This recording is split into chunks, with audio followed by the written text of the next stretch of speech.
One of my most recent experiences dealing with the paranormal in the house was during a TV film shoot where at the end of the evening, when only one of my colleagues and I were alone in the house, I distinctly heard a female voice ask me if everything was okay, knowing that I was the only female in the house.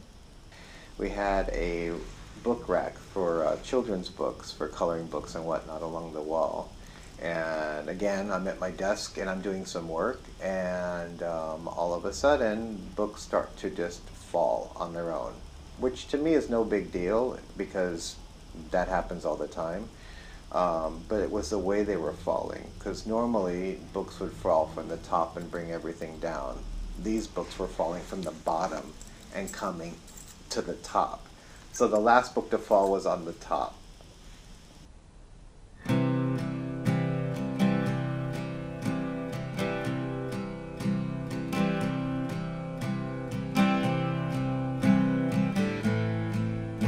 The opinion of paranormal hauntings of the house, the previous administration viewed it as denigrating the history of the house, and also that we as a staff shouldn't talk about it.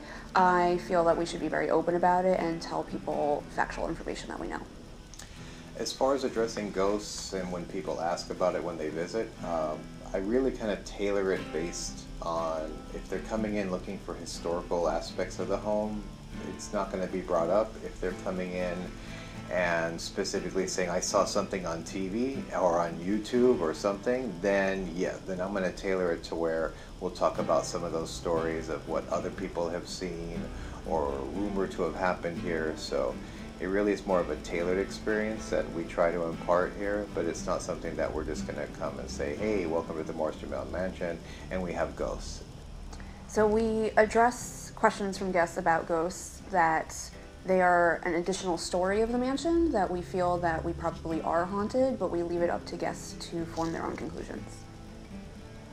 This year is the 250th anniversary of the mansion, so we've done some site-specific plays in the past, none that have been specifically written and commissioned by the mansion, and we felt that it was very important to do something like that for the 250th anniversary of the museum. So I began writing the show by coming to the mansion, and I met with Emily, the archivist, and she gave me a stack of letters and newspaper articles dating back to the mid-60s that people had submitted to the mansion requesting information about the supposed paranormal activities here, because back then there was no email, so people had to write or call in. So I just went through those, reading them. I had no preconceived notions as to what I really wanted to do. And in reading them, certain themes and characters such as Aaron Burr, Eliza and Stephen Jamel, Hans Holzer, the parapsychologist from the 60s and 70s, these people kept resurfacing, as well as certain stories and themes. So that combined with my pre-existing knowledge of theater and verbatim theater, I decided that a great way to convey not only the history of the building, but also the supposed paranormal history of the building would be to incorporate these letters in the play itself. This play is different than most things that I work on because it really takes a part of the place that it's set in. It's almost like the main character of the show. It's a remarkable experience to perform in the house of the character that I'm playing. For one thing, her portrait hangs in the hallway where I do some acting of the part. I look at her and look at her again and wonder if I can really bring this lady, or even the ghost of this lady, to life for the audience. But at the same time, I myself feel close to her because I am seeing her fireplace, her bed, her desk, her clock, her furniture, her hangings, and somehow all this makes me feel close to a lady who, after all, lived in a summer house that is now part of my neighborhood.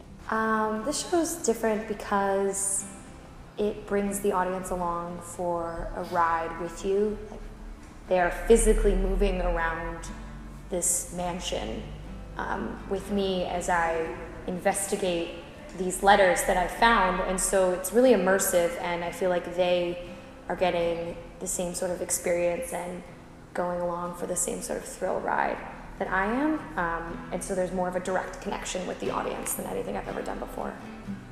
For me, as a playwright, it was important to not only speak to the factual history of the building, you know, all of the political and historical events that have taken place here, but also honor all the things that people have, the personal experiences that people have had, and not give an answer, a definite, as to whether or not the building is haunted or not whether or not if Eliza Jumel did in fact assist in her husband's passing, but just provide the information for the audience to then take that information and come to their own conclusion.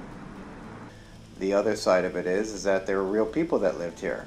And as stories go around the world, you will find haunted aspects to older properties, whether it's here in New York or Japan or anywhere. So the fact is, if it exists, it exists. And it's just about melding the two together versus denying one aspect or another aspect. We are not just a historical house. We're also not just a haunted house. It's actually a whole myriad of things that kind of make the Morris-Jumel Mansion unique.